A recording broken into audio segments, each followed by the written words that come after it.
Uncle তোমার কি নাম বাবা? শামীম। তোমার কি সমস্যার জন্য ওষুধ খাচ্ছিলে বাবা? আমার হচ্ছে আর্থাইটিক্স বা জয়েন্টে জয়েন্টে ব্যথা। জয়েন্টে জয়েন্টে ব্যথা। হুম, কোথায় ব্যথা একটু দেখাও বাবা, হাত এই দিয়ে। জায়গাটা ব্যথা, এইখানে ব্যথা, এই হ্যাঁ? যে জয়েন্টে হাঁটুর ব্যথা। হাঁটুর ব্যথা। এটা তোমার কত বছর ধরে ব্যথাটা উপভোগ এই করতেছো?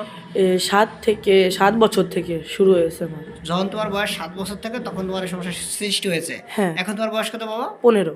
15 বছর বয়স। তো তুমি এর জন্য বাংলাদেশের কি কোনো এমবিবিএস সাথে দেখাইছো? হ্যাঁ, অনেক ডাক্তার দেখাইছি, ঢাকা, ফরিদপুর, রাজশাহী, অনেক জায়গায় দেখাইছি। তারপর হচ্ছে আপনার কাছে আইছি। তো কোনোভাবে কি তুমি ভালো হচ্ছিলে না? না, এখন তুমি আমার এখান থেকে ওষুধ খেয়ে তুমি কত পার্সেন্ট ভালো আছো বলে মনে প্রায় হয় বাবা? 90% ভালো আছি। প্রায় 90% ভালো আছো। জি। আচ্ছা। শামীম অনেক ভালো ছেলে, ওকে আমি কখনোই মুখ দেখাই নেই। আমার বাবার এই জয়েন্টে ব্যথা প্রচণ্ড। জয়েন্টের একটু কোথায় টাইট দিয়ে দেখো বাবা। এই জায়গাটা জয়েন্টের একটু উপরে না, জয়েন্টের ভিতরেই। জয়েন্টের ভিতরে। ভিতরে। আপনারা জানেন বন্ধুরা, আমাদের কিন্তু এই যে রাস্টক্স, এই মেডিসিন কিন্তু জয়েন্টের উপর বিশেষ কাজ করে না। এখানে কিন্তু রাস্টক্স ভালো কাজ না করলেও রুটা ভালো কাজ করে, আমাদের কলচিকাম ভালো কাজ করে।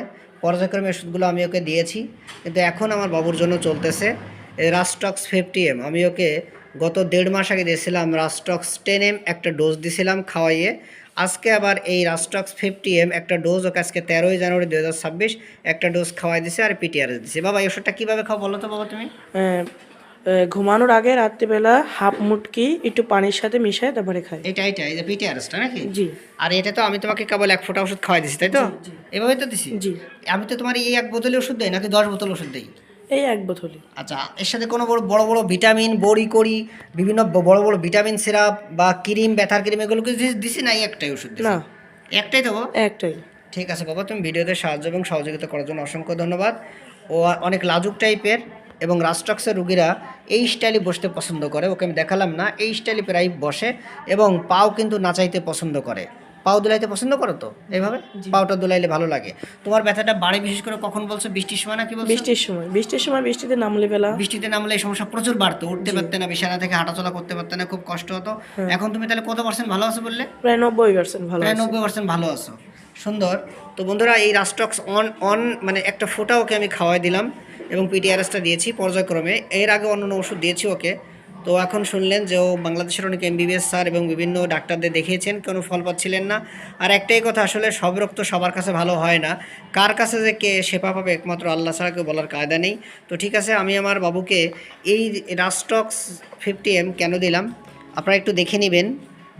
আমি এই লক্ষণগুলো বাবুর ভিতরে ছিল। তোমার ক্ষুধাও কি বাড়ছে? জি। ক্ষুধা বাড়ছে তো? জি। বন্ধুরা, এখানে কিন্তু ক্ষুধাও কিন্তু আমাদের রাস্টক্সে বাড়াইতে পারে, যদিও এটা আমাদের স্মল ইন্টেস্টাইন এবং স্টোমাক এবং লার্জ ইন্টেস্টাইনের উপর কিছুটা কাজ করে। তো আসলে আপনারা দেখে নিন যে আমি কেন বাবুকে দিলাম, এবং ক্ষুধা বাড়ছে বলে, তাই না বাবা? জি। ক্ষুধা বাড়ছে। আচ্ছা, আপনারা দেখে নেবেন যে আমি কেন আজকে এই মেডিসিনটা দিলাম বা পর্যায়ক্রমে দিচ্ছি। আমি আশা করি এই রাস্টক্সের অপ্রতুল্য ক্রীড়ায় ও পুরোপুরি ভালো হয়ে যাবে। ও বইটা হচ্ছে এই যে পাতিল স্যারের বই, সুতরাং আমি আশা করি ও ভালো আছে, আরও ভালো থাকবে। তো বাবা, তোমার এই ভিডিওটা আমি অনলাইনে দিব, অনলাইনের বন্ধুরা দেখে যদি তাদের মনোবল বাড়ে। তোমার কোনো সমস্যা আছে? না। ঠিক আছে বাবা, তুমি ভিডিওতে সাহায্য এবং সহযোগিতা করার জন্য অসংখ্য ধন্যবাদ।